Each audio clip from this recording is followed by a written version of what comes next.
Mike O'Mara, Radio Entertainment.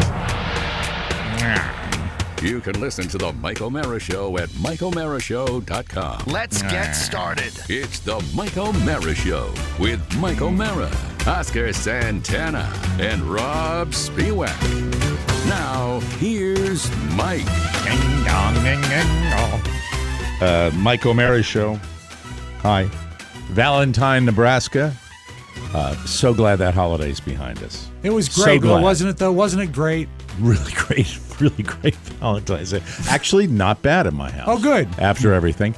Dracut, Massachusetts. Somebody posted that they live in Dracut or know somebody that lives in Dracut. Saltville, Virginia. I got peppered. I got pepper sprayed. No. What's wrong with me today? I got pepper sprayed in Saltville one time. Fetzer, Texas. Pratt, Kansas. Gdansk, Poland. Pratt, Kansas. Sorry. Who can tell me the biggest employer next to the insurance industry in my state of Connecticut, right outside Hartford? That's a hint. Oh, Jesus, insurance company, for God's sake. Isn't it? It had nothing to do with insurance. It was fireworks sales. BlackRock. That is not true. Financial. It's going to tie in to something I want to talk about today. Honey-baked ham.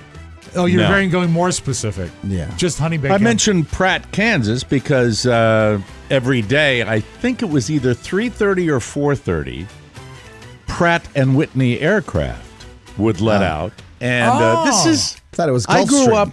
I grew up in Americana because this was... factory stuff, yeah.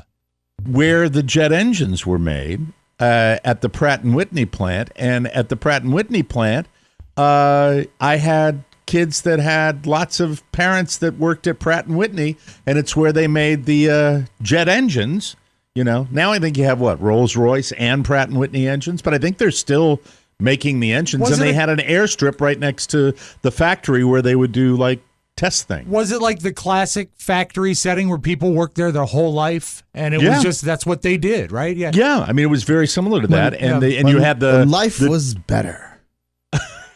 You know, Carrie went through a lot of Carrie in Newport News. There was a huge percentage of the population that worked in the shipyards. What'd you do? Shipping. You work in the shipyards. Yeah, that's what they did. It was a factory. I don't know why I'm getting nostalgic, but it was shipping. Did they make the Nina, the Pinta, and the Santa Maria? They made just the Nina there. But it's more, Newport News is more sprawling, though, right? It is. Really sprawling. We had shipbuilding we had submarine building. What kind of ships? In Connecticut, too. We built a lot of stuff in leaderships.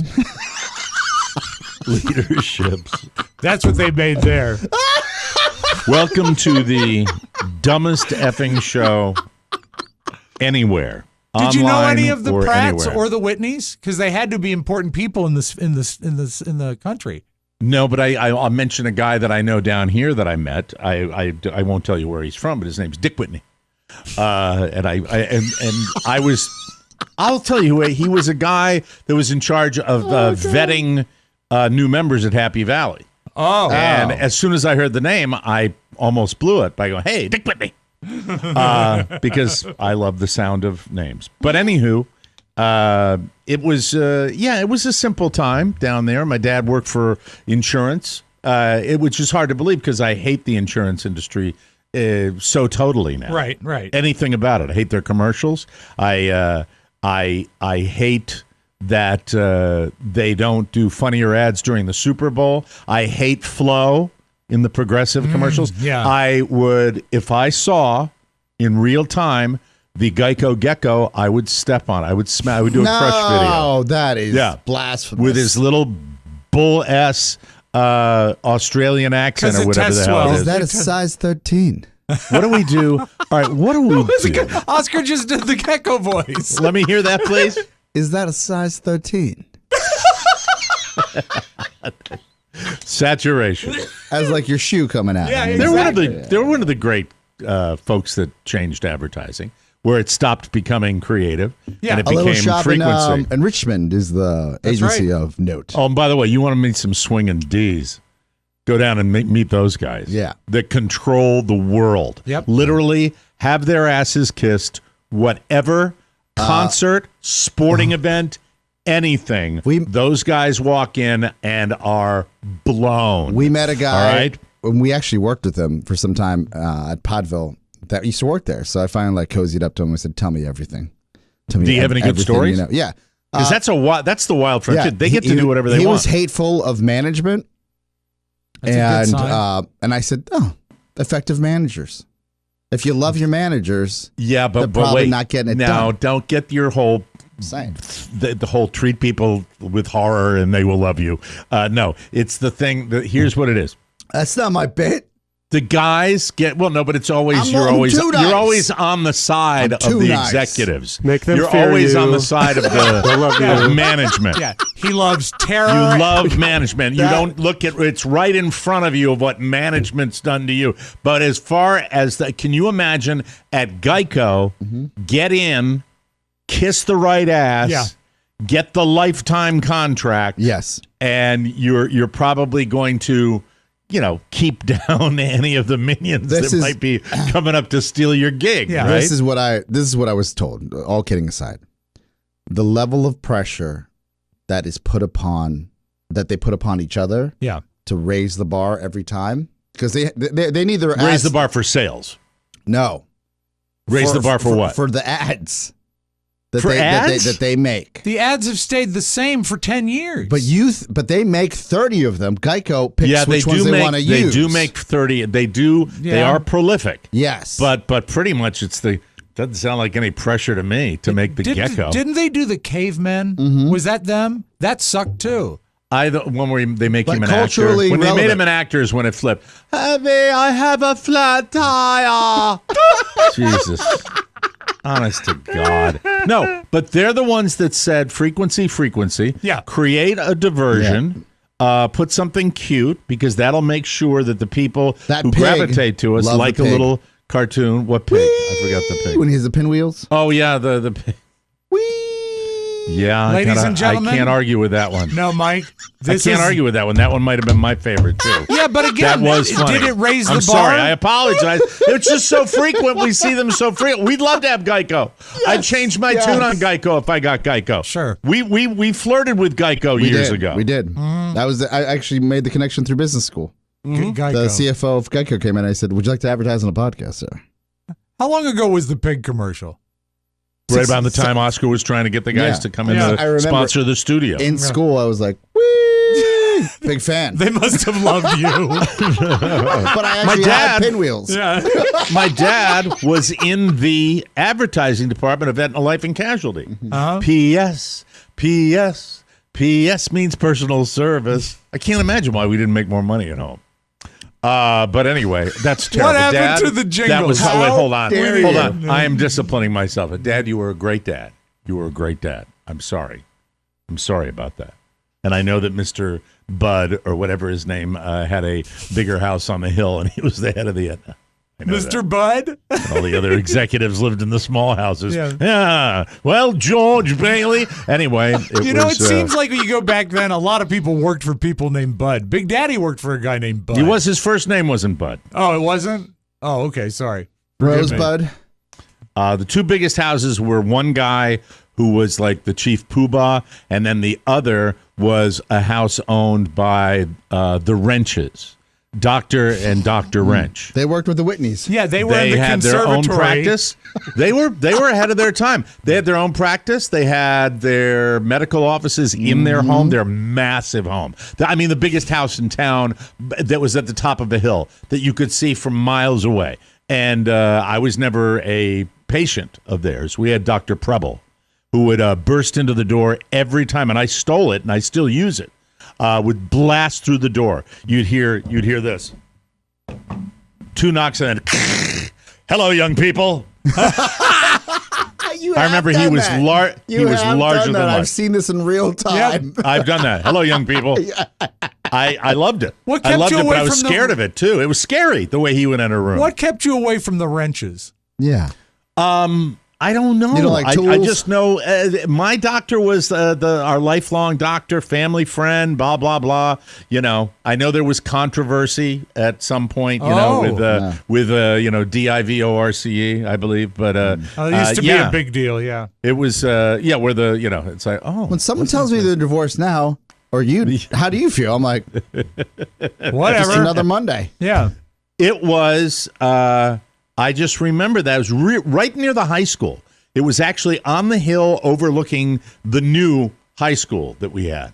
And I haven't been back to since my mom passed, I haven't been back to my hometown in a long time. I've got to do a retro tour at some point. Especially with Michael. Yes. I want to take him to my hometown again. I've taken him once. And I want to take him to the area that I have not revisited since I went to college there, and that was Marist College, the Hudson Valley of New York, mid-state New York. He's never seen your statue? The one that's it's a little one next to the one of Bill O'Reilly at Marist College. Well, you're together. Because I transferred out. I transferred out. I'm like that quarterback. I'm like Jalen Hurts.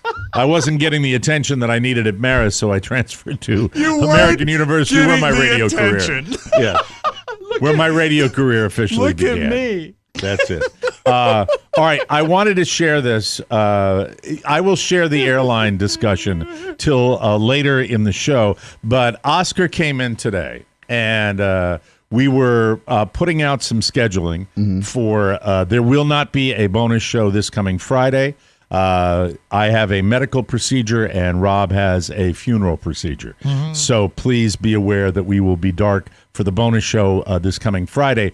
And then in that same thread, Oscar said, I have PT, physical therapy, and I will not be in today. And then when Oscar got here today, he shared something that, and by the way, he was still late. Right? I was here at 9:10. No, you were actually here at 8:50. Yeah, early. Yeah. I got put into he wasn't in the studio until 10 after 9. I got put into a meeting. But he said we all sort of agreed to meet at 9:10. Yeah, if you look at the thread, it says see you at 9:10. So, 9:10. I knew that, but I was here at 9:10. I think after it was here what at you 9:10. said happened. My point is that he didn't have his thing today. That's true. It turned out, but it was a very interesting read. But correct me if I'm wrong. When I opened the fucking camera, right? It was 9:10. That's when we started today, because nobody told me he's going to be on time because his PT guy didn't show up. Right? Right. That's the fucking point I was trying to make here. Man. For God's sake, for the love of God. No, Mike. He was here. I was here. All right, good. Is that the voice I used? I'm here. Yes. I mean, but the fact is, we were called for a 9:10 Herb. start. Were we not? Herb. We started at 9:10. Listen. Wait a minute. Now, Oscar, you're up there. You're not here. The lady expressed herself and said what she wanted to say. Well, what do you want to know?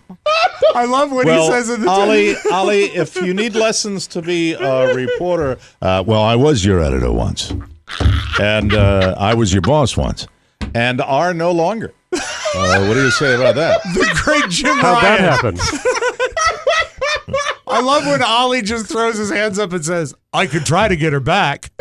I could try to get her back. The spokesman, the lady, you're there. And I'm here.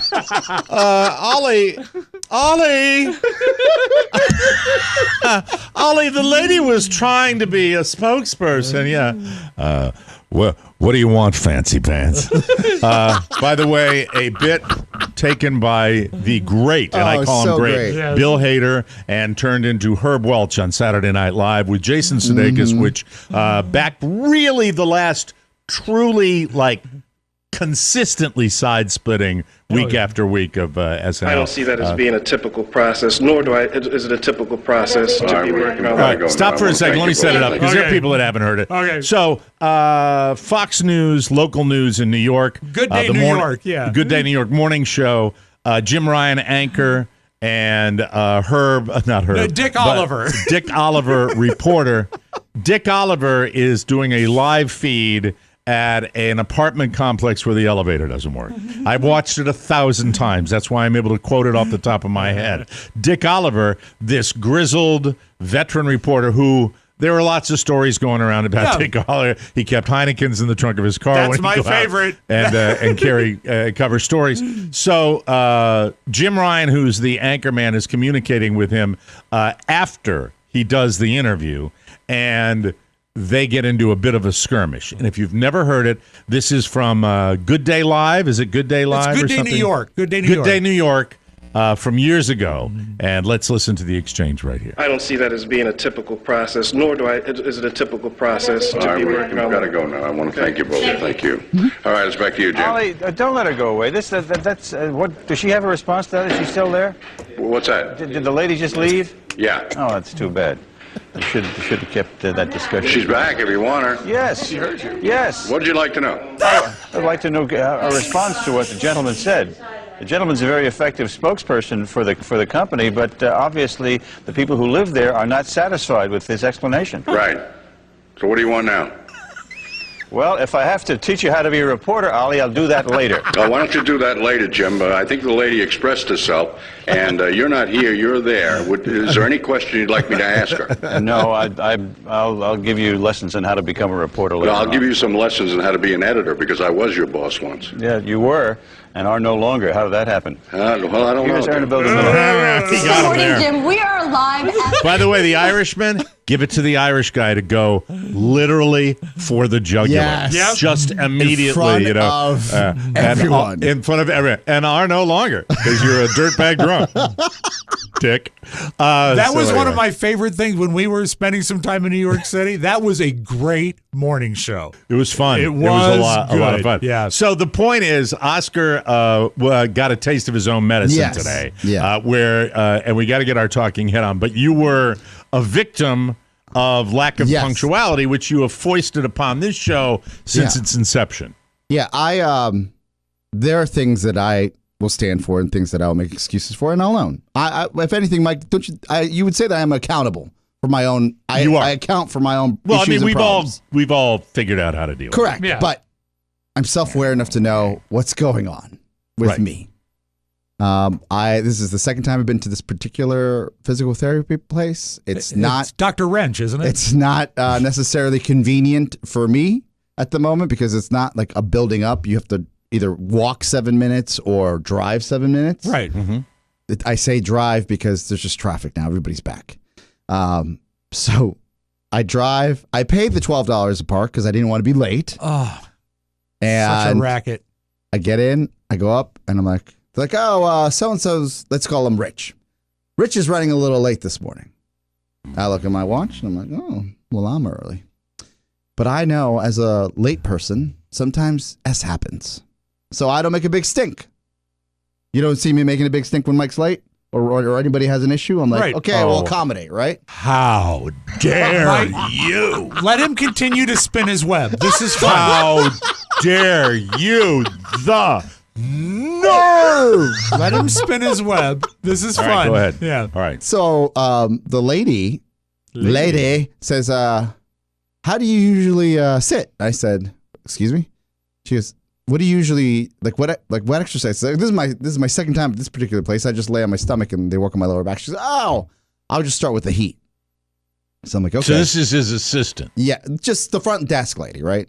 Basically, imagine Pony trying to do surgery. Mom and pop operation. Yes. And I said, okay. I have to leave here no later than 9 o'clock to make it by 9:10. Right. Is this going to be a long delay? And she goes, no, this will be here in 10 minutes. So right now it's 8:05 when I ask about that because I just don't see anybody coming through, and I've got this heating pad, no big deal. So I'm like answering emails. I've got this heating You're kind of a pad prisoner at that point. Yes. Yeah. And they got the little electrodes on you. So Yeah, you're by the like- way, that to me is probably by design.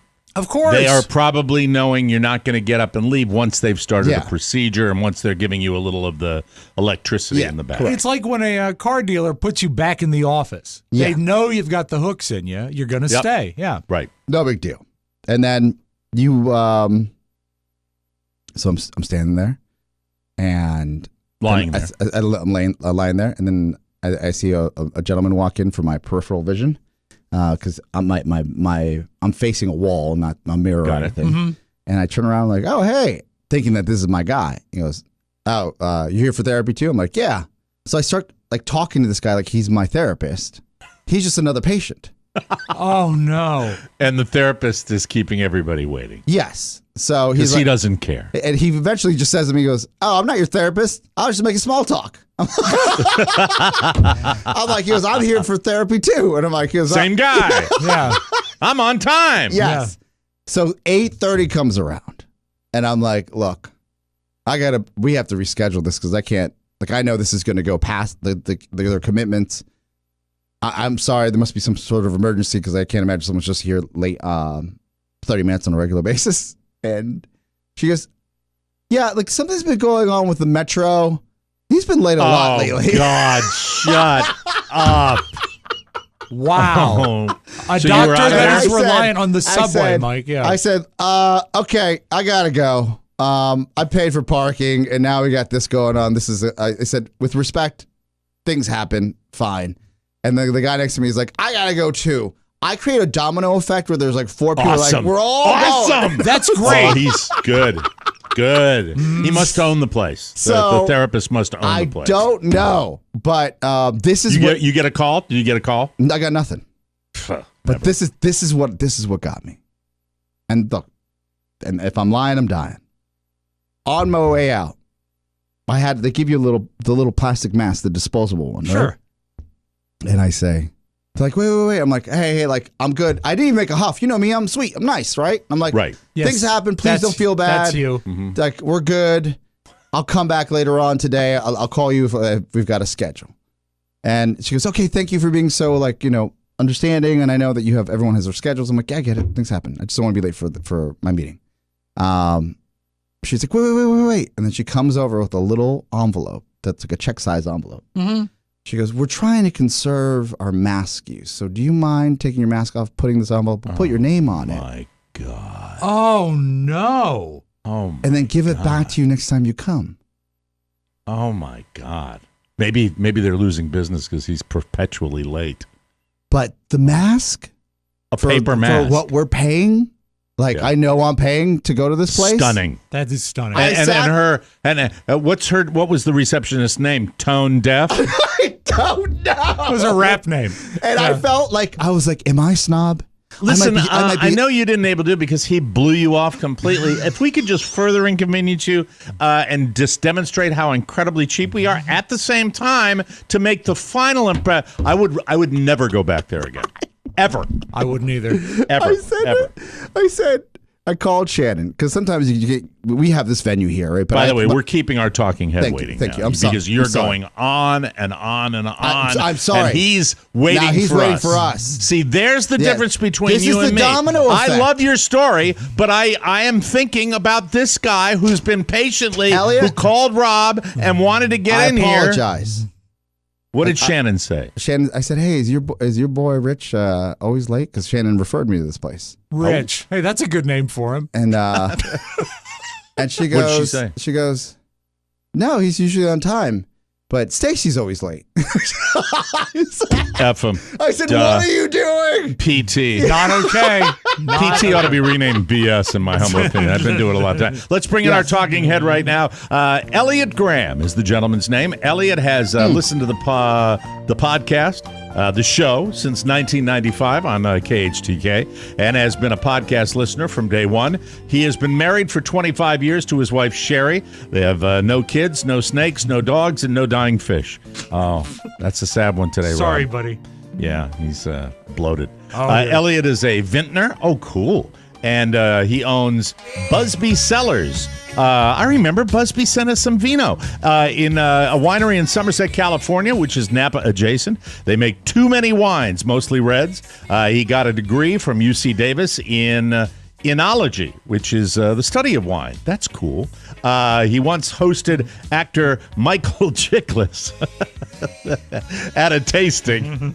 The commish. Yeah. He loves to use the show as a personal timeline, and his favorite episode is podcast 843 back in 2013, We'll find out about why. Intrigued you should be. Now here's Elliot Graham in front of one of his oak barrels. My God. Elliot, how are you? Woo! Good morning, fellas. I'm great. How are you guys? This may be the very first vintner that I've had the pleasure of interviewing on the show, and it's very, very cool because I know you do produce very good and a large number of bottles of wine. How big is your winery, and are you the full deal where you're the grape grower and the maker? Do you tell us stomp about on them? Do you get in there like Lucille Ball? Tell us all about it's Busby Cellars, right? Busby Cellars, correct. And first, it's just an honor to speak with you guys. You guys have been in my ears for years and years and years, so it's strange to be talked to now instead of talked at. So thank you very much. Good to have you with us. Yeah.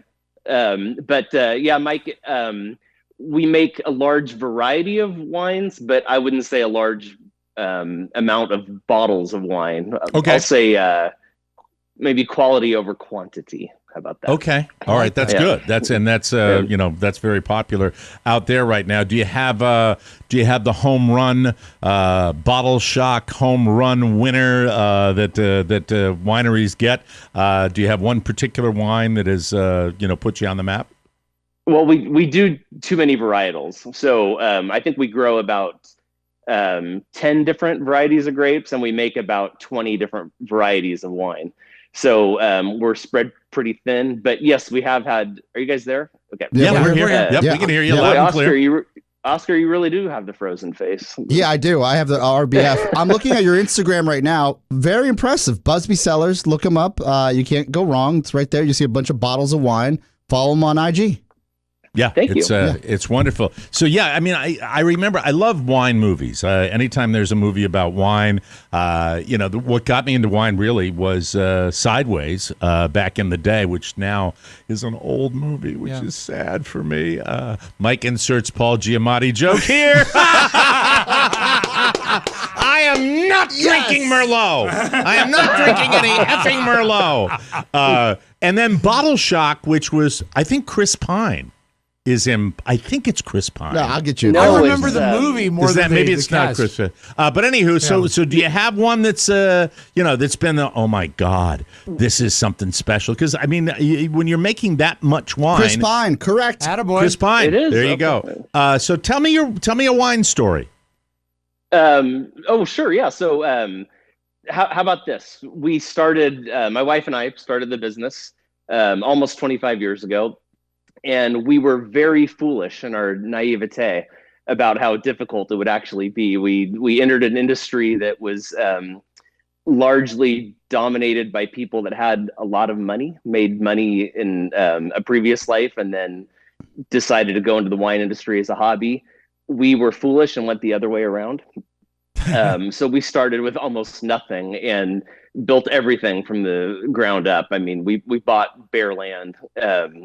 And just started planting grapes and building a winery. And the next thing you know, we have a tasting room and we're helping customers.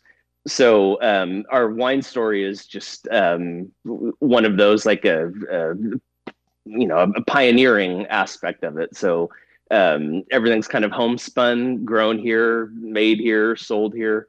It's got to be daunting when you look at that at the beginning. When you're looking at the blank plot of land in front of you, what goes through your mind? I mean, are you filled with? I would imagine you're filled not only with doubt, but maybe with even dread. Like, how is this possibly going to happen? Yes, we have. My wife and I have a term for it. We call it the pit. And the pit is when you wake up at 2:00 in the morning and you realize, oh my goodness, we've made a horrible mistake. But that's funny. It started pretty early on when we realized that so much money at the beginning and taking on an endeavor like this is money going out, especially something like wine grapes. It takes 3 years to get your first harvest from the time you plant. And then when you decide to turn your grapes into wine, it's another 2 years after that. So it's literally 5 years with no money. That is the dread, Mike. You're right. Yeah. That is scary. And how many, What next to the initial startup of growing the grapes? What is the for anybody that might do it, even on the smallest possible scale? Because I know listeners in Virginia have done it, and all over the country in different climates. As unfortunately global warming has resulted in areas that were never wine producing are now producing wine. What is as far as the production of wine? What is the initial startup challenge? What's the biggest challenge financially? Oh, it's Mike. It's everything. It's when you start with a bare plot of land and you literally don't have electricity, you don't have water, you have no utilities whatsoever. That's the biggest part. And then you're adding grapevines to it, and just the building fencing and outbuildings, and then all the equipment. I mean, winemaking equipment is not inexpensive. Most of it is imported, so that's the startup is just the most expensive part of it. And when you say it's imported, is that the machine that crushes the grapes and things like that? Yep. That comes from abroad. Crushes the grapes. Yep, presses the grapes. I don't know how into the weeds you want to get, but I don't care. I mean, I'm fascinated by it. I mean, I think everybody is. I think we're all fascinated about how wine works. We love to drink. And why? I used to a lot. Why imported? Why is that? I would think that American manufacturing would have begun to tap into that a bit. Can your iPhone do it? Yeah, there's an app. Yeah, we can 3D print it, Oscar. Yes. I'm teasing. Do you? I'm sorry. I'll let you answer that question. But is there a level when you're competing with these big dogs? And I mean, the InBevs of the world. Yeah. How do you you don't want to? I guess you're not competing with them directly, but you have to innovate, and you have to make things work at a certain level that, frankly, most people wouldn't even try. And there are probably wins and losses within that process, right? Oh, correct. And you're right. We wouldn't even try to compete with something like that. California is a huge wine growing region. Most of the grapes come from the Central Valley. So we're located a little bit north. So if you drew a straight line between Sacramento and Lake Tahoe, we're right in the middle of that. The bulk of the wine grapes are grown to the south of us, like Lodi, Stockton, that area. Those are the huge juggernauts of wine growing. So, I don't know how they make wines available in a grocery store for $5 or $6 a bottle.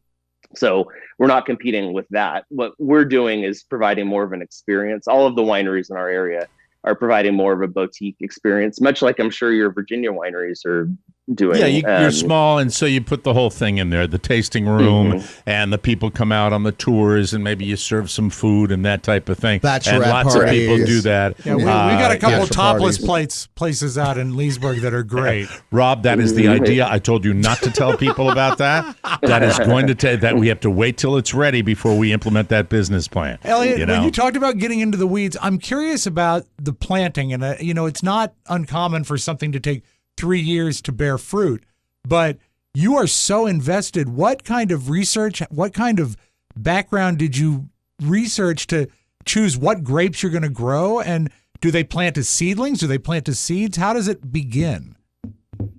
So it starts with the rootstock. Okay. So much like if you're planting roses or something like that, you're starting with a rootstock, and then you graft the What's a varietal rootstock? that you would. It's literally the thing that goes into the ground, and like a stick. It looks like a stick. Yeah. Yeah, it looks like a stick. And then you graft, meaning you join the variety that you want to grow on top of the stick.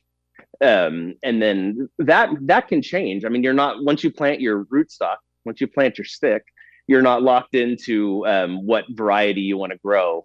But I have an idea. Changes. I don't mean to interrupt you, but I have an idea. Yep. Yes, Mike. Rootstock.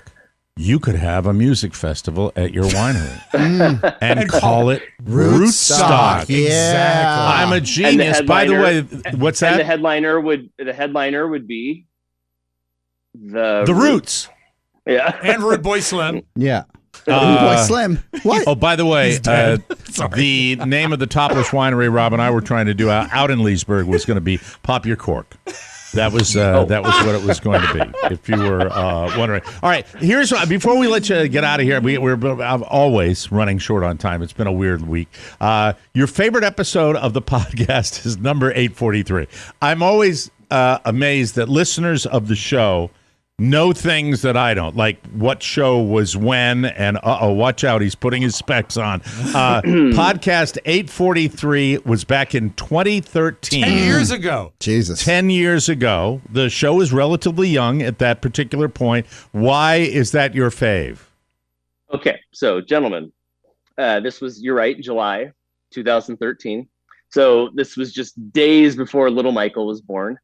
And I had just rediscovered your show. So I was a terrestrial listener up until your show was off the air, and then found your podcast again in 2013 and just voraciously downloaded every episode once I found it back from December 7th, 2009. Very cool. Yeah. Listened to everyone. I mean, literally I was listening to you guys in my ears for 8 hours a day. I was so appreciative to hear you guys back on the air that when I started listening, I sent you guys, all three of you, a case of wine, and you enjoyed the case of wine, and you named this particular episode in July of 2013 Wine Slaughter.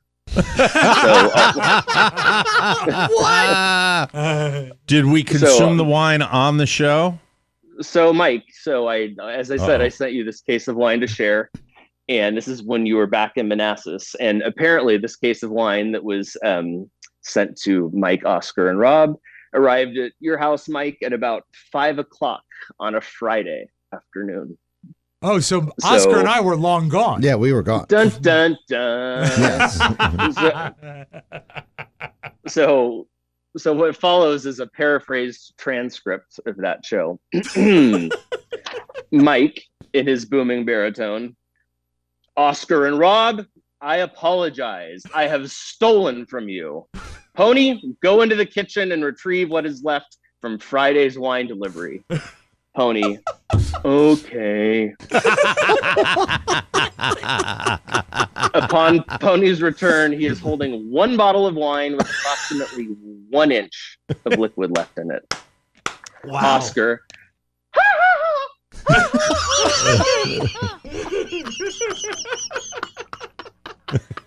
this is complete premeditated theft. Mike, you've committed wine slaughter. Rob, is that Rob? Yes. Yeah. Yes, there it is. Oscar, who's ever the opportunist: we can fix this. What we need is another case of wine shipped stat just for me and Rob.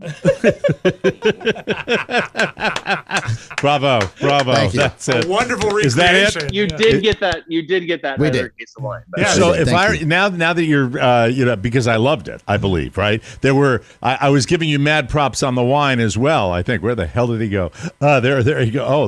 Wonderful. Look at that. Now he's doing something else. Oh, he's got this is he's great. got visual aids. This is so This is Elliot the is fun part going of the job into right here. the barrel right now. Woo! That's And- cool. Elliot, can you share with us what is in that barrel that you just took out? What particular varietal that is? This is not a good wine for 7 o'clock in the morning. This is port. Do you guys know what port Oh, is? Very port, yes, heavy, heavy yeah. duty. That's the heavy duty. And is that port ready to go? Let's find out. Sampling it right now. A-okay. Okay. Goes well with toothpaste. I think the reason I killed all that wine is because it was spectacular, and I think you undersell, what you do. I think it's really good stuff that you have out of Busby. I remember that. I think I did a bit of a. Now, do you remember? Because I think I said some pretty good things about your wine back then. Did I not? You did indeed, yeah. That's wonderful. I appreciate it. Yeah. All yeah. right. All right. That's wonderful. It was your official wine of the Red Sox 2013 World Series run. Awesome. That's fantastic. Yeah. Elliot, that's fantastic. I love that. Congratulations on making a go of it. So many people, have the guts to grab their dream You have to be and make it relentless. happen. So cool. And Busby Cellars, if you want to check it out online, busbysellers.com. We didn't bring him on for a plug. This is just a fan of the show who wanted to call in. Elliot, before we let you go, is there anybody you want to say hello to out in podcast land? Oh, yes, of course. I'd like to say hi to my wife, Sherry, who, of course, I wouldn't be able to do any of this without her. Our we don't have kids, but our dogs Zoe and Guster. Guster's named after my favorite band. And then I just wanted to shout out to my friend Anthony, who's an old time radio listener, and his son Jameson and wife Helen. And then mostly just thank you to you guys. It's, you know, I've listened to you for thousands of hours, and you've kind of been a backdrop to, 25 years of me doing this. So thank you for that. And of all the shows I've listened to, this will probably be the only one I don't listen to. Oh, wow. Oh, you were fantastic. You were great. Elliot Graham, thank you very much for coming on the show. Rob, make sure he gets the address of my new residence. Of course. And we will take a break. No, it was good stuff. Thank you, I remember, that's why. Okay. All right. Thanks, you guys. Appreciate it. Thank you. Thank you, Elliot. We'll take a break. Ladies and gentlemen, when we come back, it's the homepage. And I remember it was good stuff. It was a different time for me, too, though. I would have consumed anything. Learn how to win big and get the secrets on chowing down. All on this week's bonus show. Hey everybody, welcome back to the Coin Pusher. That was shot on an iPhone 6. Do I look like I don't get nauseous? Small French fries. If you're putting bundle on something, you effers, that is not a bundle. I will have a quarter pounder and a scrote of fries. Stuff some circus peanuts down my throat and then top it off with lo mein. I'm not getting nausea. It's basically alcohol with lemonade. You don't know anything about that, do you? Let's change the topic. You can't win if you don't play, and you won't laugh until you subscribe. Win big on hilarity today at MikeO'MaraShow.com. Please go shopping. We're on fire. On fire. Most of the time, modern is better. New and improved is a great thing, but sometimes you want it like the good old days. Sure. Like the classic joints or grass, man, that your folks used to spark up. Mellow grooves, Daddy-O. God, Rob went nuts on this. Well, Dad Grass has old school joints that are low in THC and high in CBD, so you can chill out and lighten up the old-fashioned way. Dad Grass is legal, organic, smokable hemp that relaxes your body and mellows your mind. And if you want the toke without the smoke, Dad Grass also has CBD gummies made with the same high-quality hemp. They're delicious, they are easy to dose, and the effects come on smooth. You might want to wonder, why does he have them so close by all the time? Don't ask. Chill out without getting stoned. It's like having a glass of wine, not the whole bottle. It's out of sight. All Dad Grass products are federally legal for ages 21 and over and ship right to your door anywhere in the good old U.S. of A. Right now, Dad Grass is offering our listeners 20% off your first order when you go to dadgrass.com/TMOS. Go to dadgrass.com/TMOS for 20% off your first order. That's dadgrass.com/TMOS. Groovy, man. From the four corners of the World Wide Web and into your digital device, it's what you need to know. This is the homepage. This is the homepage, and whether you liked it or not, we had a big discussion on the show about it yesterday. Rihanna's Super Bowl halftime performance was a smashing success. Yes. In fact, it outdrew the actual game. This is where sometimes we have to listen to Oscar, Rob, because you and I are out of TOUCH. Yeah, how did they time it to watch just that? People tune in for it to see it. The sets go on and then they go away. Rihanna's pregnancy reveal attracted 118.7 million viewers, although it wasn't billed as that. The game itself, 113 million. That's amazing. They can break it down like that. Rihanna had the second most watched halftime show in Super Bowl history. Katy Perry. She drew 121 million viewers in 2015. That's pretty amazing. I wonder what the game was. What was the game in 2015? I remember being at Jimmy's because she has the dancing shark, right? Left shark? Yes. Yeah, left shark. Yes, she had that. left shark. That was very cool. The last remaining Blockbuster store in Bend, Oregon. Jesus, it was the Seattle Patriots. There was a Patriots. That was the game with the blackout. Yeah. So that's in Bend, Oregon, where the Blockbuster is. Saw a huge boost in sales thanks to the Super Bowl ad they ran. If you don't remember the ad, that's because it didn't actually air during the game. They posted it on social media during the halftime show, and it worked. Yeah. Social media. Welcome, folks. Sales went up 200% after the ad went up. While you can actually rent movies at this Blockbuster, most of its revenue comes from merch. like hats, shirts, and sweatpants. Oh, God. Blockbuster sweatpants? Honey, where are my Blockbuster sweatpants? The ad is really good. It promises that even after the world ends, this Blockbuster will still be here, and it was made to look like it's on crappy VHS tape. So it was clever, and they took a chance, and they ran it. It wasn't a Super Bowl ad, so they didn't pay the gazillions of dollars for that. I think that's kind of cool. So I'm going to drive out to Oregon and see if I can rent a copy of Red Dawn on VHS. Bend, Oregon. Is there anything Tom Cruise can't do? Because apparently he single-handedly saved Hollywood. And that's according to none other than Steven Spielberg himself. The annual luncheon for Oscar nominees was held on Monday, and in a candid comment caught on video, Steven Spielberg told Tom Cruise, quote, "You saved Hollywood's ass, and you might have saved theatrical distribution." Seriously, Maverick might have saved theatrical distribution.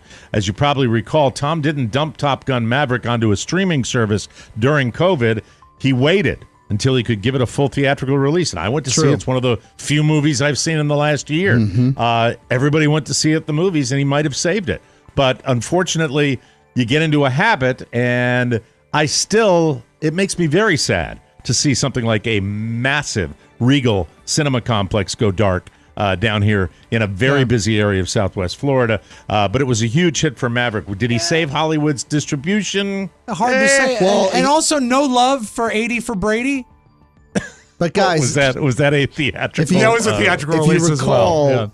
We all, I mean, at least I remember saying that I'm going to see this in the theater, but we didn't think. We were kind of shocked that we had to go to the theater to watch this. It's been a while. We were forced to, in a way, right? Then we saw it. We're like, I see why he wanted people to see this in the theater. It's a completely different experience. Yeah, and I think that it's just we a went question. for Avatar, all these big blockbusters. Avatar's the last one I saw in the. Did I watch it on? No, you took your son. Yeah. I went to that. I took my kid. Yeah. But it's not.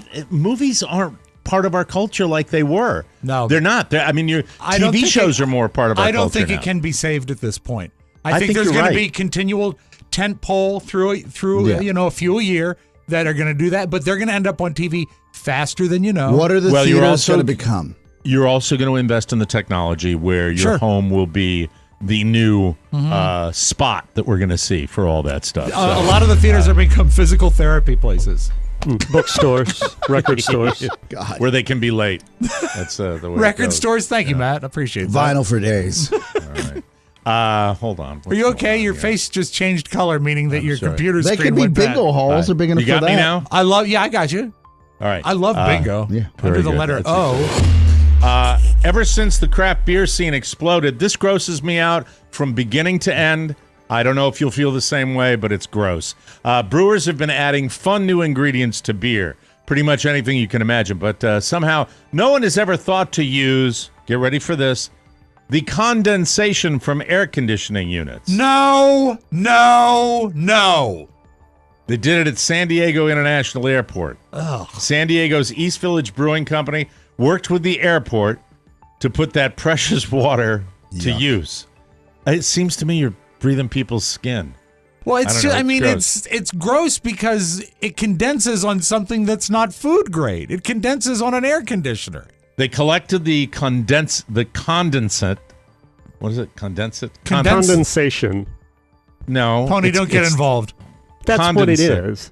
Yeah, but it's it's the I know it's the condensation. It's poorly written. But there's You're poorly written. They collected the condensate from all of the airport's ACs, purified it. It's still gross, and then used it as the basis for two new beers.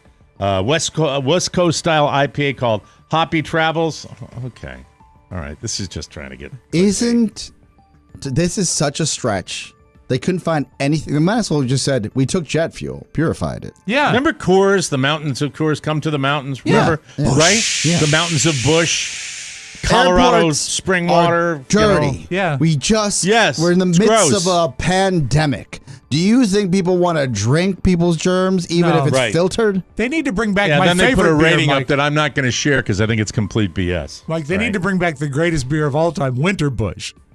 Yeah. The Winter Bush. Look, I think probably the best tasting IPA you'll ever wrap you in. Once in a while, a hair. It was That's good. all. It was really Bruce Springsteen and his E Street Band have unveiled 22 new tour dates. Hardest working man in show business.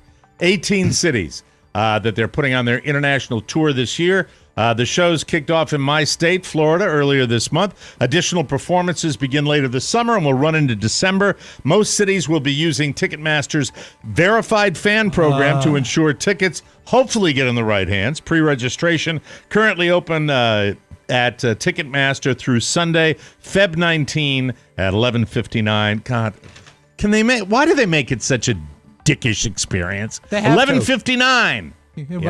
I've seen him once, and you know what? I think everyone should see him once, but I don't need to see him again. Chicago's Wrigley Field and Philly's Citizens Bank Park. Those tickets will be sold directly by the stadiums. Don't know what that means for you in those cities, but find out. And now a little something. Once again from the great state of Florida.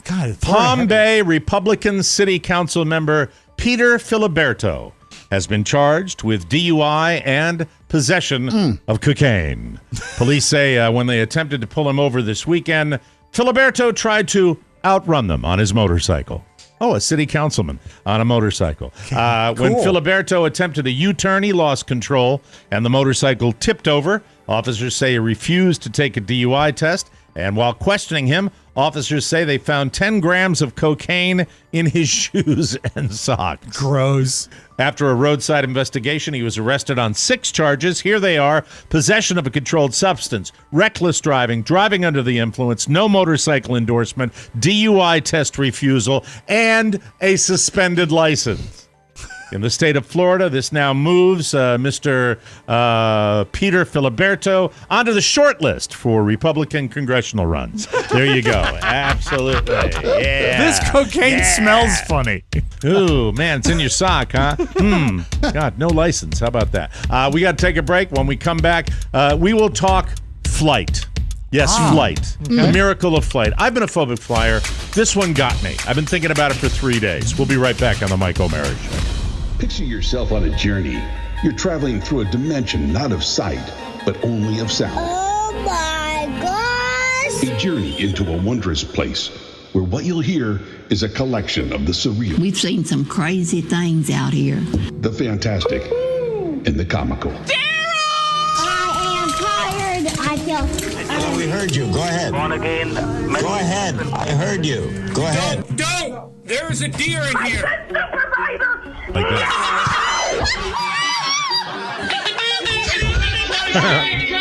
That's the signpost up ahead. Next stop, Soundtown. Welcome to Soundtown. Sounds meticulously procured by Rob Spivak. Listen for a laugh today, only on the Mike O'Mara Show.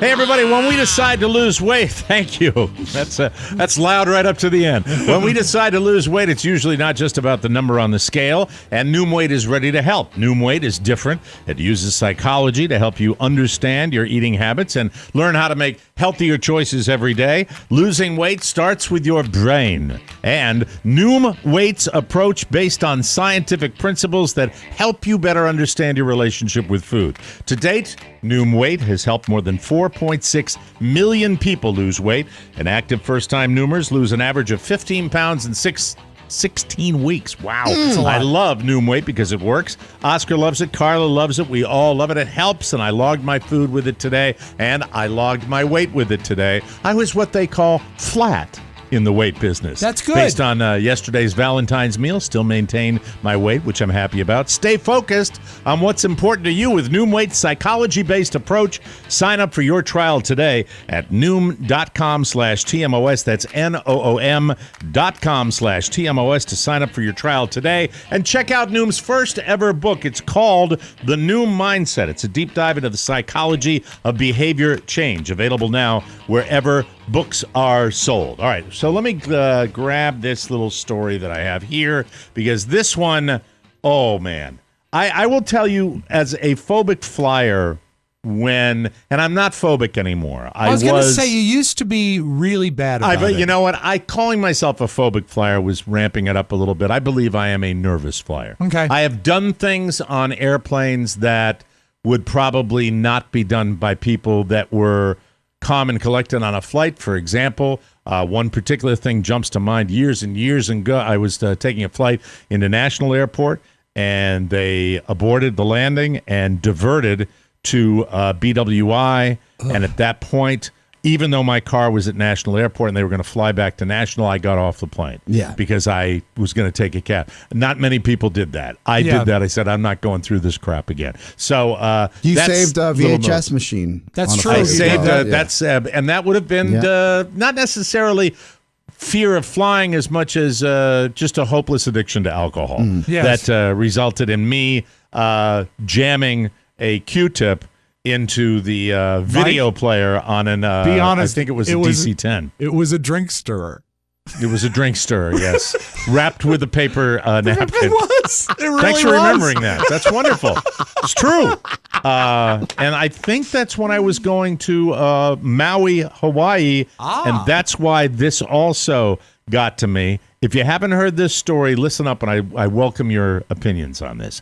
A United Airlines flight took a steep nosedive after taking off from Maui in December. The plane plunged from a very low altitude, 2,200 feet, so it's right after takeoff, right, to 775 feet over the Pacific Ocean before recovering and continuing its path to San Francisco.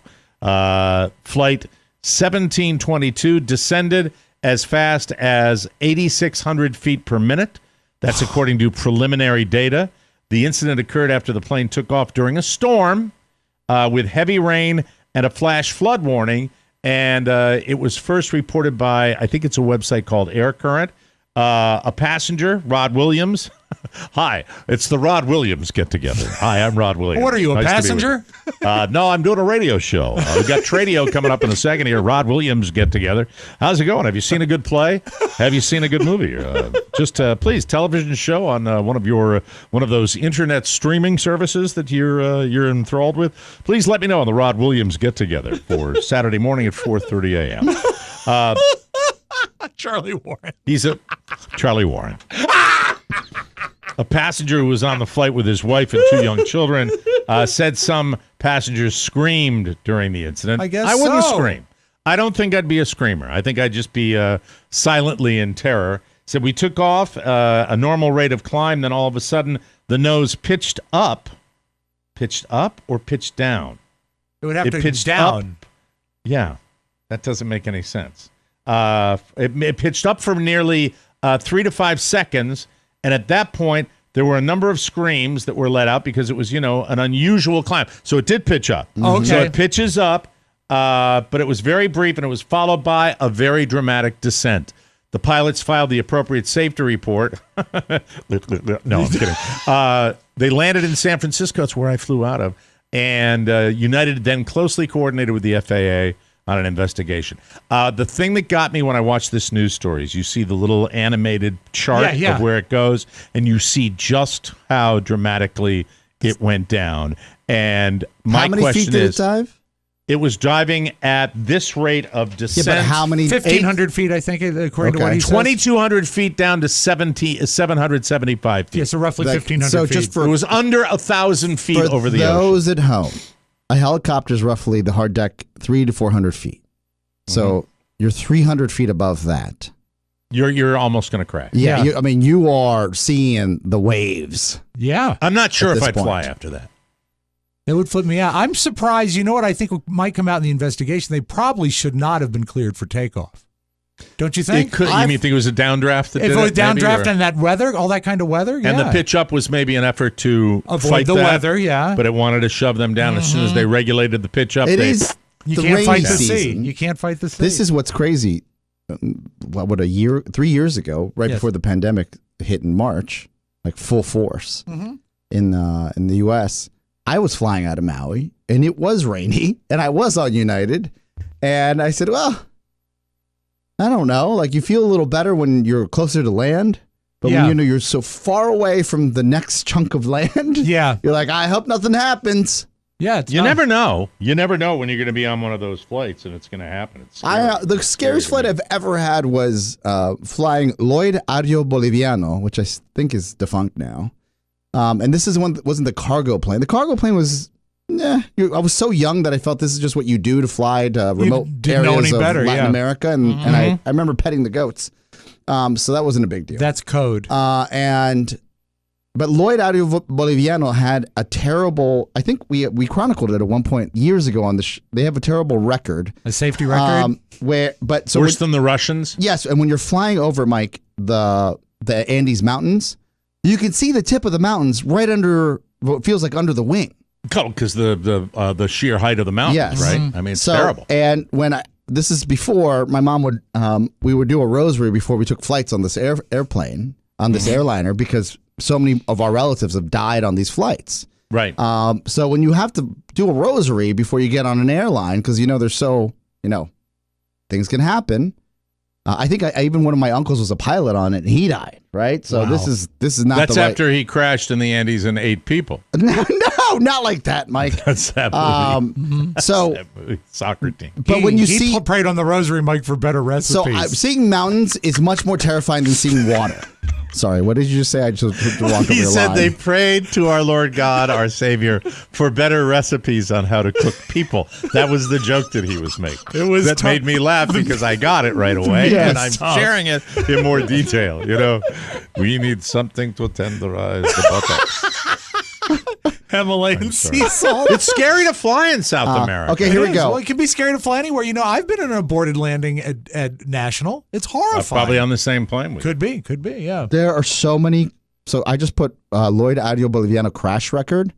The first page is littered with accidents. Unbelievable, and not all fatals. Oh my God! Right? Yeah, just they bump into things. No, these they run into the mountains and they all die. Oh my God! What's the airline called? Are they still flying? LLOYD Aereo AEREO Boliviano. Is he a guy, Lloyd Aereo? No, not Lloyd. Hair of the dog, Lloyd. Hair of the dog. Don't worry, the next one's going to be great. There's so many crash histories. Oh my God, I've never even seen this. Lloyd Ariano Aviado Boliviano. I would say mountains are a bad situation for a flight. I mean, we lost Patsy Cline to one of those. Frank Sinatra's mother, I think, was Buddy killed. Holly. Yes, exactly. The Big Bopper. Well, no, that wasn't a plane though. That wasn't a mountain. That was just a crash. Yeah, but they crashed into a mountain. No, didn't they? No, it was bad weather that brought them down. It wasn't a mountain? It was in Iowa. There's no the mountains. Bad weather. Oh, it was in Iowa. Okay, you went. There aren't any mountains in Iowa, are there? Mount Bridges. Mount Bridges. Oh, stay away from me. No, look up here. I'm snow-capped. Anyway, would you fly again if you went through that? I don't think I would. Oscar, would you fly again if that happened? No way. No way. No, not at all. I'm going to think about it. I'm going to have to hope that gets out of my mind soon because I think of stuff like that. It's terrible. It's horrible. Over 30 crashes in its history that's coming up. And just off top once of again, mind. the airline name, please. Lloyd Audio Boliviano. The Lloyd doesn't fit. I'm Lloyd Aereo of Bolivia. Buenos dias. My name is Lloyd. What was your Spanish teacher name? Senor. He used every single summer he went to Mexico, and he'd come into school and he would bring artifacts and souvenirs. I got this from Mexico, and his name was Senor Williams. There you go. That's it. All right. So anyway, scary times. United Airlines. This is look again. This is the latest. Briefly. 3 crashes, multiple fatalities since the year 2000. That's too many. Still flying? Still flying. Way to go, Lloyd. God, hair of the dog. We got to take a break. When we come back, I'll tell you about an overwhelming kitchen success. Thank you. Hey, come here. Buy from Vince's Tire Warehouse and get free gumballs. Anybody can sell you what they think you want, but if you need new tires for your ride or the sweet, satisfying pick-me-up of a gumball, you can't miss shopping online through the shopping center at MikeO'MaraShow.com. Target and Walmart has what you're looking for. Have it shipped to your door or pick it up at the store. You can't lose because you help support TMOS. And here's something else to chew on. Gumballs and tires, he can't miss. Trust me. Get out of there. Anyway, welcome back to the Mike O'Mara Show. Here is a scary but very true fact. Every day, your home movies and your precious photos are slowly fading away. Gone. They fade away in closets, or worse, they break down because of the dampness of your garage or the heat in your attic. Digitizing your old media with Legacy Box stops the fading and allows you to preserve those recorded moments so that they are safe forever. Join the over 1 million families that have trusted Legacy Box and digitize your memories today. We've all used Legacy Box. We all love it. Imagine the peace of mind that you can have knowing that all your memories are safe and sound for countless generations to come. It feels good. Legacy Box is a super simple mail-in service to have all of your videotapes, camcorder tapes, film reels, and pictures converted to perfectly preserved digital files, keeping them safe forever. Don't let your photos continue to fade. Buy a Legacy Box today at legacybox.com/TMOS and save 40% for a limited time only. Just visit legacybox.com/TMOS. That's legacybox.com/TMOS. Well, I know we overdid it. Yes, sir. Can I just share this with you, please? I'm sorry for hijacking this. All right, go ahead. Some dates, right? Is this more about Lloyd? I found this. Okay. Lloyd Aero Yes. Mexico. Lloyd Aero Boliviano. Yes. August 21st, 1944. It says a Lockheed Model 18 Lodestar was destroyed in a fire in the airport of La Paz and even crashed on the tarmac. Just burnt up. In 1947, May 29th, crashed near Trinidad. That's all they write. In 1949, they've got a Curtis Wright C-46 Commando crashed on takeoff. La Paz. That's all they write. 1950, another crash. 1951, another crash. 1953, another crash. 1955. Like, they are just every year. And this But thing you're kept going flying. way back. What about, give us something since 1980. Okay, this is 1980. Here we go. 1980. This is a Fairchild F-27. You know your planes. Ran off a taxiway whilst being on the ground in Santa Ana and at the Yucatan airport and went into a ditch. One fatality.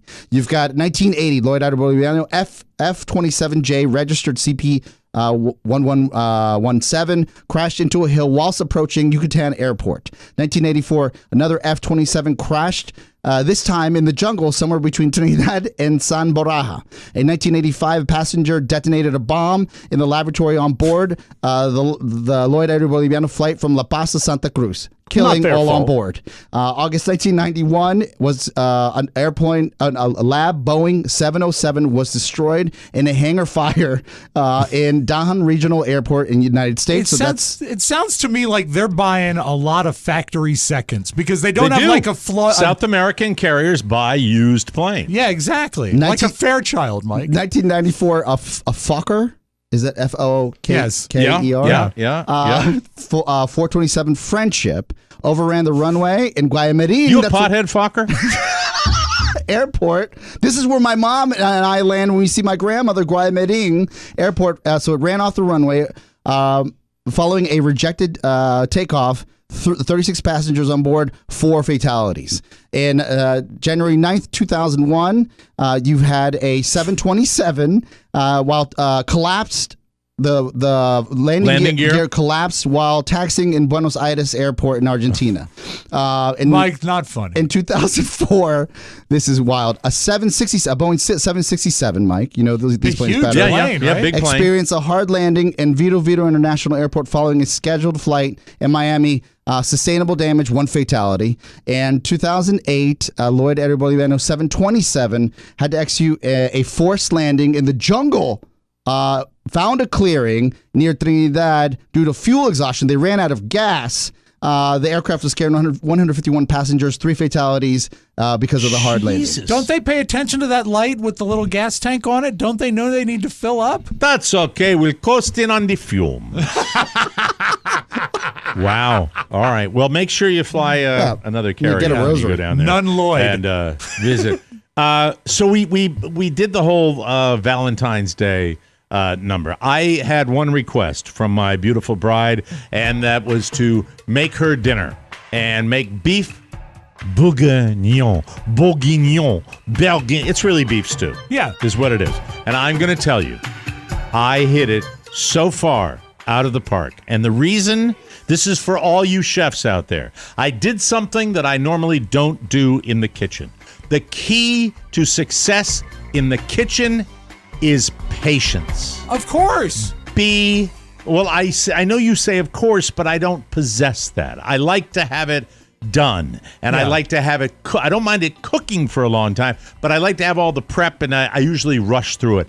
This time, did you find your pearl onions? Carla brought them home, and we put them in, and they can be put in at the very end, which we did. Awesome. And they were perfect. It was fantastic. We have a ton of leftovers.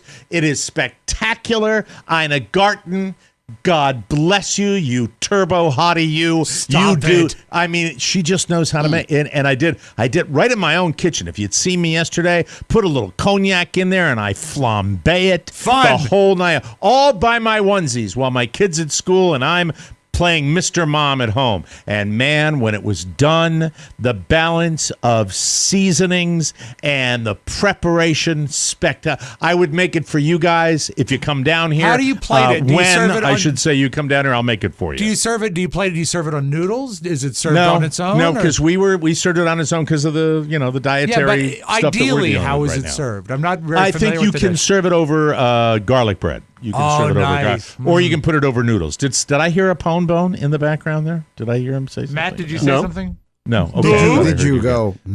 I did say but I was muted. So, all right, thank you. It's me. It's a voice in my Alzheimer's head. Thank you, Pony. I appreciate that. I was muted, you old fuck. Did you have Pony over for dinner last night and we Yes, didn't I know? did. Yeah, it was so good. I've made it probably 6-7 times. Okay, and it was the best I've ever made it. And my wife was so happy. And then I was giving her a hard time. I said, "Well, once again, another Valentine's Day, not lack of a gift." And she goes over to the door, and there's a package outside, and she got me a pair of slippers for my diabetic feet.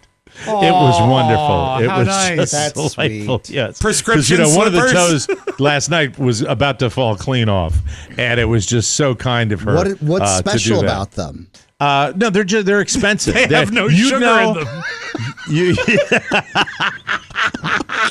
They're sugar-free slippers. Yeah, They're but sugar. I know They're compression socks, slippers stuff that like have a little tube that dispenses insulin. Beautiful, and your feet will lose weight. That's what they do. They make your feet really purple. No, they're actually so.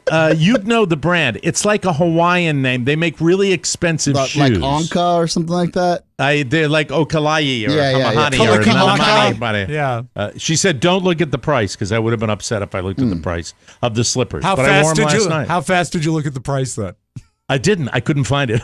I was trying to look You at tried. it. But I couldn't. But it was a very good little VD. Really fantastic. It was really, really yummy, loving my tummy. But I don't know the brand name. What about the romance? Any romance?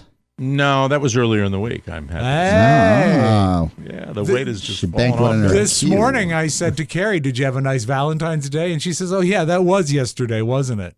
Oh, Yeah, but you guys congratulations. don't celebrate. We don't observe. You know no, this. We don't. No. Not exactly a celebratory week for Mr. Spiewak, I No. would say. I We would give him a say- free pass on that particular one, I'll right? take that. I mean, that's it. And you can make it up, baby. How about Valentine's Day in March? Why don't you have it the 14th, 4 days before St. Patrick's Day? 3 days before 3 days. St. Patrick's Yeah. Day. Or actually 2 days before I'm sober a year. It's a happy day on the Michael Mary Show. really great, Jesus yeah. Christ. Goddamn No, plane seriously, crashes, we're sobriety, gonna start friends late. This won't dying. be online anymore. We're gonna go to nursing homes and do this show. That's what it's gonna be. God Almighty. Sorry yeah. about your PT, Oscar. That's it. Yes. Okay. I get my injections Friday. We'll be right back, everybody. God Almighty, help us all. How's it going, Mike? I have an issue with printer streaking. A disembodied voice says, "Is it a laser printer?" The solution was on the other side of this wall, That's right. saying nothing. And Yeah. He's like, no, just shake it. Oh, that's not going to work. Just take the cartridges out and shake them. Ichabod weighs in with shake it. Shake it, baby. Are you having technical issues with the Mike O'Mara Show or the TMOS bonus show? That's right. Have you tried unplugging it and plugging it back in? Never fear. Just email Ichabod at MikeO'MaraShow.com and shake it one time for me, honey. And that's all. Hold on. Hey, there's no better way to maximize your day than by making sure you're feeling like your best self. Liquid IV is the category-winning hydration brand fueling your well-being, and their hydration multiplier just may be the one product you're missing in your daily routine. In just one stick, you get 5 essential vitamins and 2 times faster hydration than water alone. Use it first thing in the morning, before a workout, when you feel run down, after a long night out, and on long flights. Liquid IV is made with premium ingredients and is non-GMO and free from gluten, dairy, and soy. Plus, Liquid IV is on a mission to change the world. They have donated over 25 million servings in over 50 countries around the world. Plus, it's convenient and oh so delicious. It's like the best way to start your day. So be like me. Drink Liquid IV. Grab your Liquid IV in bulk nationwide at Costco, or you can get 20% off when you go to liquidiv.com and use our code TMOS, which is a deal. Do that at checkout. 20% off anything you order when you shop Better Hydration today using promo code TMOS at liquidiv.com, people. Sound.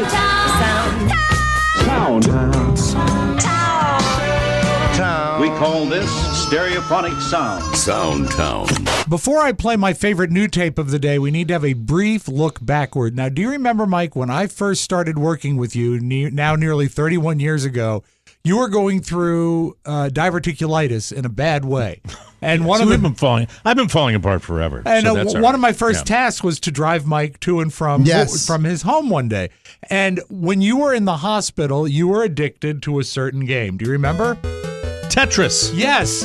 It was the Game Boy was brand new, and it was helping Mike pass time in the hospital.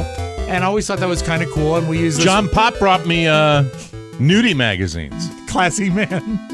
He did. I'll never forget. It was a real solid. And I had a private room at the time. I had been in a double.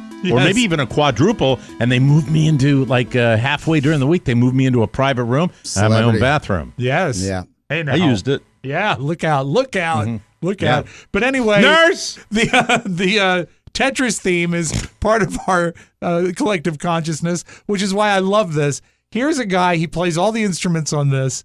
He reimagined the theme to Tetris as a ska record. So it takes a second to get started.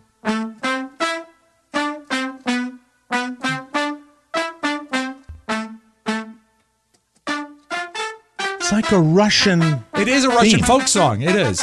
But listen. It's catchy. It is. And in my club, I will splash the pot whenever the F I please. I forget how, but one time a million years ago, I was invited to an event at the Russian embassy, and they had a small Russian combo, and one of the songs they played was the Tetris theme. And I had no idea until it was slowed down how Russian it is. It's very Russian, yeah. But they played it there. Oh, by the way, speaking of Russian, there's a show on. It's called Treason. You know, it's like, boy, they are making a racket outside today. I don't know what's going on. It's like somebody's mowing like a 2 square foot area right outside my window. It's gonna look great. Along. It's gonna sound better in the garage. Treason. Have you watched Poker Face yet? No, I haven't watched Poker Face. I wish you would. No. I think you're going to do it. We're watching now, I just got into it. It's great. He's right. He's not overselling. This show is a solid show. Yeah. We're watching the Octavia Spencer vehicle, Truth Be Told now. Nice. That's the one we're watching right now. Carla likes it. I'm not. You'll love poker, Mike. You'll love Poker Face. Also, we're watching Ginny and Virginia and marveling at how horrible it is. Oh, okay. I'm not going to watch that one. That's a good hate watch. All right. There's a crime spree in Washington, D.C. for something I don't even know about. Have you heard of a coat called the Canada Goose coat? I have one. Do you? Yes. You mean, it's goose feathers inside. It's a down jacket. It's wicked down, baby. Yes. And it's expensive. Some of them are like $1,700-$1,800. They're very popular up in Canada. Well, there's a crime spree in D.C. People are stealing them. All of a sudden, someone's going, "Give me a coat, give me a coat, give me a coat." And I thought, is this a joke? Give me a coat. And then he waved a gun by me and said, "Give me a coat." And so I took it off and gave it to him. And then he said, 5, 4, 3, 2. What are you going to do if you are in that situation? You got a gun in your head. People are like being held up and mugged for their coats. Well, they are ridiculously expensive coats. They're the ones with the little symbol on them, right? Can you imagine how much they'd be going for if it was actually cold this year? I remember going up to Montreal, Canada, years and years ago. I think that company had just come into existence, and they were all over the place. And the other thing I remembered from years ago is the amount of people who wear real fur coats up in the Great White North. There's still a thing, I think. People wear real fur coats, even though they're, if I could afford such controversy. If I could afford it, I'd wear one. Raccoon skin, wouldn't you? Raccoon, maybe mink, ermine, anything. Yeah. And you do the show like 6 feet in back of the microphone with a megaphone. Yeah, and a cane. Hello, everybody. Yay, Ross. I'd have a pennant that said podcast. You chilly? Exactly. Yeah. I'm not. This is a grandmother getting a present, and it's a framed picture of their grandchild's ultrasound. I'm sorry, the grandchild having a child. Why don't start right now? Take a breath because you completely muffed it. You're right. So you have to start Mike, at the very, very beginning. It was a disaster. It was really a total bad. disaster because you rushed it a little bit. Yeah. So this is I'm a going to sonogram. do better this time. A grandmother is receiving has a present. her daughter's sonogram. Right. And this is hold on. She's not a grandmother yet, is she? If No, she hasn't seen, she's not so yet. This is a soon-to-be grandmother And who sees a picture of a sonogram from her daughter. And this is the only way she found out that she's going to be a grandmother. So this is the reveal. She sees the picture of the baby in the belly. There, that went better. What is it? Are you kidding? Are you kidding? She's pregnant.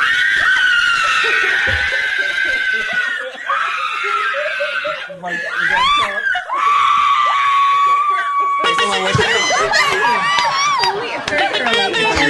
to be 9 weeks.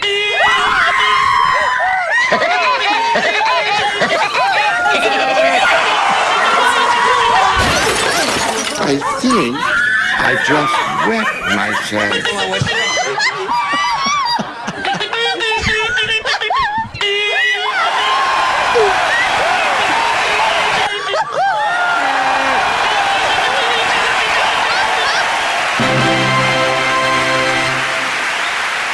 The child will never sleep. Ever. Ever, ever, ever. And let us close with this. I loved this because how many times have you brought a car into a mechanic and there's something wrong with your car and you can't really describe what it is, and you say something that in retrospect sounds stupid, all right? Right. So these are mechanics with these reports finding the problems. These are the sounds cars make, okay? Customer states, my vehicle sounds like an elephant. Is that the real sound? Yes. Yeah. Customer states. That's Whenever awesome. I roll the driver window down, it sounds like somebody screaming. Customer states, truck sounds like a snare drum.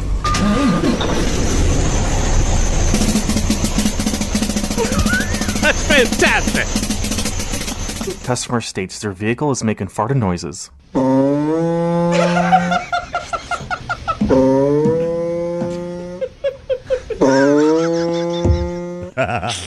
And that was not an electric vehicle, Mike. It runs on gas. Oh, God, that's spectacular. Smart. Anyway, absolutely. That's what I got for you today. Wow. That is so accurate. The customers get a free pass on that because Customer it's true. states, yes. The way it sounds. We got to get out of here. We'll be back with a brand new episode tomorrow, ladies and gentlemen. Oscar's going to be taking a quick flight to Bolivia for physical therapy, and then he'll be right back this afternoon. Anyway, we got to go. We'll see you tomorrow. For Rob Spiewak and Oscar Santana, Mike O'Mara saying so long, everybody. Bye-bye. Ciao, ciao. Want more? Make sure you check out The Mike O'Mara Bonus Show. Get it at MikeO'MaraShow.com. Mike O'Mara, Radio Entertainment. Shut your pie hole. We're working here. Hey, how you doing?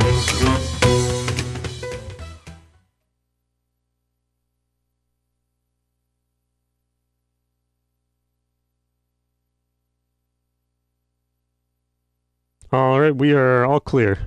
Cool. Do you want to do something about phobic flying? I think that would give